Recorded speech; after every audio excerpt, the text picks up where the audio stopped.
दोस्तों spoken English की इस क्लास में एक बार फिर से आपका बहुत बहुत स्वागत है। तो आज की इस वीडियो में हम सीखेंगे टायर्ड ऑफ, सिक ऑफ और फेड अप विद का यूज। तो इस वीडियो को स्टार्ट से लेकर एंड तक जरूर देखिएगा, क्योंकि रियली आज का ये टॉपिक काफी ज्यादा इंपॉर्टेंट है और काफी ज्यादा इंटरेस्टिंग भी है, क्योंकि इस टॉपिक को सीखने के बाद आपको काफी ज्यादा मजा आने वाला है और आप इसका सबसे ज्यादा यूज करेंगे।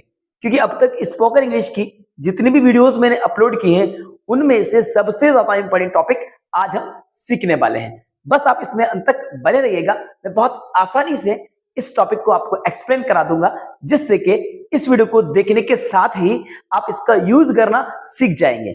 इस बात की गारंटी मैं आपको देता हूं कि आप इसका आसानी से यूज करने लगेंगे। तो चलिए वीडियो को शुरू करते हैं और सीखते हैं टायर्ड ऑफ, सिक ऑफ और फेड अप विद का यूज। तो यहां पे देखिए, सबसे पहले मैं आपको इनके हिंदी मीनिंग्स बताता हूं। तो ये जो है दोस्तों टायर्ड ऑफ, सिक ऑफ और लास्ट में लिखा हुआ है फेड अप विथ, इन तीनों ही का क्या मतलब होता है यहां पे देखिए। तंग आना, क्या मतलब होता है? तंग आना, ऊब जाना या फिर थक जाना, यानी कि किसी भी चीज से बोर हो जाना। तो इसको हम टायर्ड ऑफ, सिक ऑफ या फेड अप विथ का यूज करके बनाएंगे। हमारे साथ ऐसा होता है, सेम थिंग को बार बार करके हम तंग आ जाते हैं। भाई कोई भी काम को बार बार करके हम उबता जाते हैं, उब जाते हैं, हमारा मन भर जाता है। तो तभी हम बोलते हैं तंग आ गए हैं। भाई मैं इंग्लिश पढ़ा पढ़ा के तंग आ गया हूं, मैं काम कर करके थक गया हूं, ठीक है, मैं तुम्हारे बहानों से परेशान हो गया हूं। तो इस तरह की बातें हम हिंदी में करते हैं, तो उनको इंग्लिश में आप यहां बनाएंगे tired of, sick of, fed up का यूज करके। फेड अप के साथ विथ आएगा, इस बात को याद रखिएगा। आइए सबसे पहले हम इसका स्ट्रक्चर जानते हैं कि इसको कैसे हमें स्ट्रक्चर का यूज करके बनाना है। देखिए दोस्तों, स्टार्टिंग में किससे करना है? सब्जेक्ट से, ठीक है।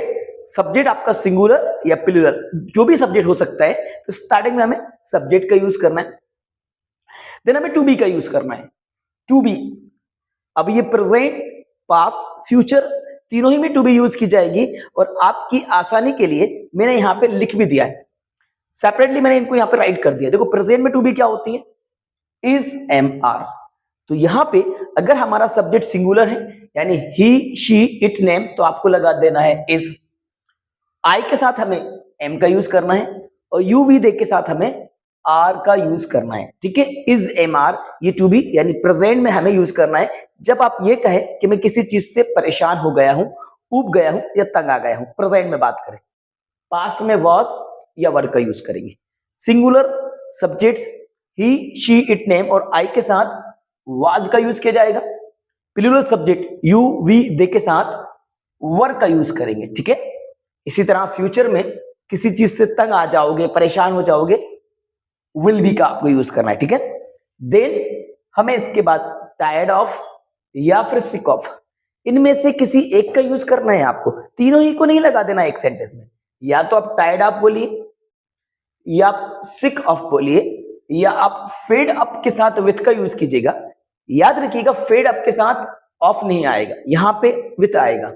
देन V1 ING, वर्ब में आपको ING फॉर्म का यूज करना है। और अगर वर्ब नहीं है, नाउन है, तो फिर आपको वर्ब के प्लेस पे नाउन का यूज कर लेना है, ठीक है। आइए इस बात को हम एग्जांपल्स की हेल्प से समझते हैं, जिससे कि आपको बहुत आसानी से ये यूज समझ आ जाए। कुछ एग्जांपल्स मैंने बोर्ड पे राइट कर रखे हैं, आप यहां पे इनको देखिए। मैं तुमसे तंग आ गया हूं, मैं तुम्हारे नखरों से तंग आ चुका हूं, मैं पूरे दिन काम करते करते थक गया हूं, मैं अपनी नौकरी से परेशान हो चुका हूं। अब यहाँ पे हम सब्जेक्ट को चेंज करके भी बनाएंगे। अभी फिलहाल मैंने एक ही सब्जेक्ट लिया है, हम इसको डिफरेंट सब्जेक्ट से बनाएंगे। तो सबसे पहला, मैं तुमसे तंग आ गया हूं, कैसे बनेगा? देखो स्टार्टिंग हम कैसे करेंगे? आई से। आई के साथ क्या लगेगा दोस्तों? एम। आई एम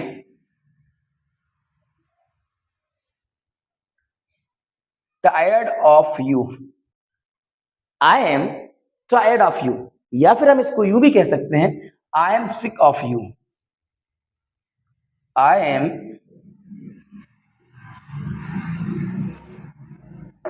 हम इसको यू भी कह सकते हैं, I am tired of you, या फिर I am sick of you, या फिर हम इसको I am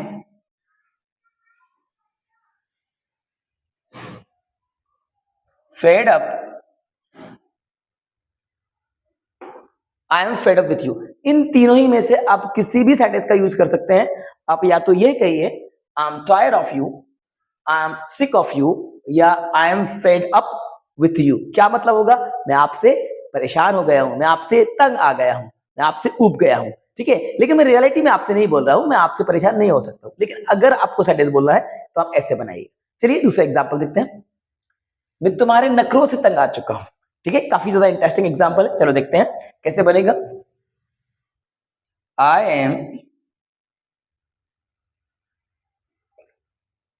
tired of your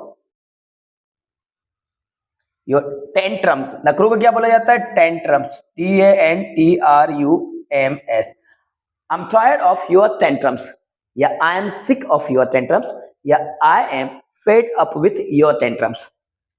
next example है, मैं पूरे दिन काम करते करते थक गया हूं। ठीक है, कैसे बनेगा? आई से बनाएंगे।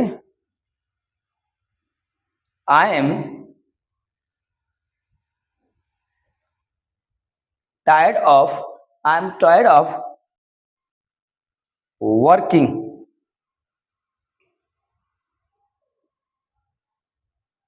All day. I am tired of working all day. मैं पूरे दिन काम करते करते थक गया हूं।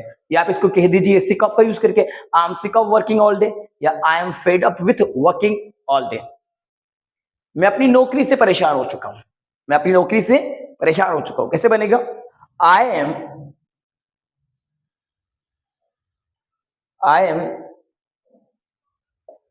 Tired of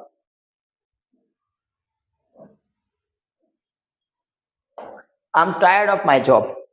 I am tired of my job. चलिए इसके कुछ और एग्जाम्पल। दोस्तों हमारा नेक्स्ट एग्जाम्पल है, वह खाना बना बनाकर थक गई है। यहाँ पे हमने सब्जेक्ट को चेंज कर दिया है। सब्जेक्ट यहाँ पे हमने शी का यूज कर लिया है। तो वह खाना बना बनाकर थक गई है। आइए इसको बनाते हैं। कैसे बनेगा? सबसे पहले हम यूज करेंगे सब्जेक्ट शी, और शी के साथ क्या लगेगा? इज। शी इज, यहाँ पे हम सिक ऑफ का यूज कर लेते हैं। She is sick of cooking food. She is sick of cooking food, या फिर she is tired of cooking food, she is fed up with cooking food. इस तरीके से ये बनेगा। हम बस का इंतजार करते करते तंग आ गए हैं। ठीक है, तो कैसे बनेगा? यहां पे सब्जेक्ट चेंज हो जाएगा।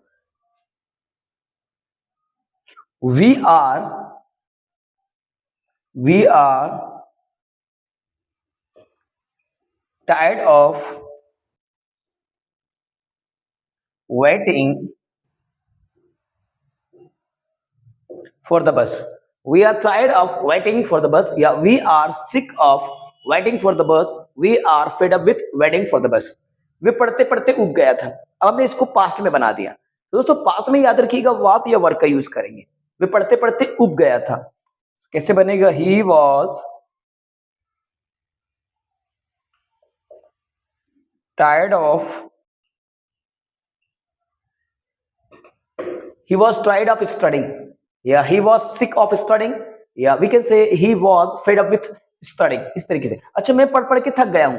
आई am tired of studying. Okay, तुम रोज चावल खा खाकर उब जाओगे, परेशान हो जाओगे, तंग आ जाओगे। कैसे बनेगा? देखते हैं। तुमकी इंग्लिश क्या होगी? यू के साथ लगा लेंगे विल बी। दोस्तों बात यहाँ पे फ्यूचर में चल रही है, तो फ्यूचर में क्या यूज करना है? विल बी का यूज करना है। Okay, you will be sick of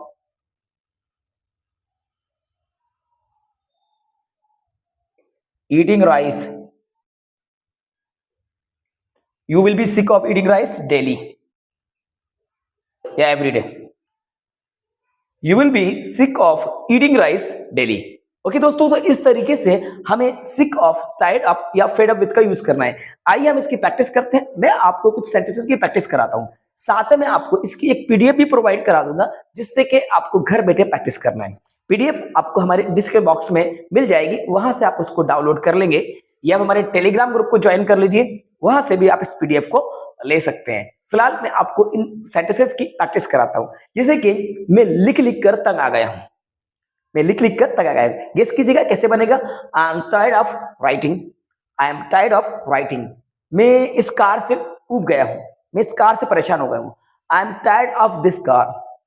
I am tired of this car. मैं तुम्हारी हरकतों से परेशान हो गया हूं। मैं तुम्हारी हरकतों से परेशान हो गया। आई am tired of your doings. I am tired of your doings. मैं तुम्हें पैसे दे देकर थक गया हूं। आई am tired of giving you money. I am tired of giving you money. मैं इंग्लिश पढ़ा पढ़ा के तंग आ गया हूं। आई am tired of teaching English. मैं रोज खाना बना बना के परेशान हो गया हूं। आई am tired of cooking food every day. I am tired of cooking food every day. तो दोस्तों इस तरीके से आपको टायर्ड ऑफ, सिक ऑफ या फेड अप का यूज करना है। तो आई होप ये वीडियो आपको पसंद आई होगी और आपको ये कंसेप्ट क्लियर हो गया होगा, आपको अच्छे तरीके से समझ में आ गया होगा कि कैसे आपको इनका यूज करना है। तो दोस्तों इस वीडियो को लाइक कीजिए, अपने सभी दोस्तों के साथ ज्यादा से ज्यादा शेयर कीजिएगा और चैनल को जरूर सब्सक्राइब कर लीजिएगा।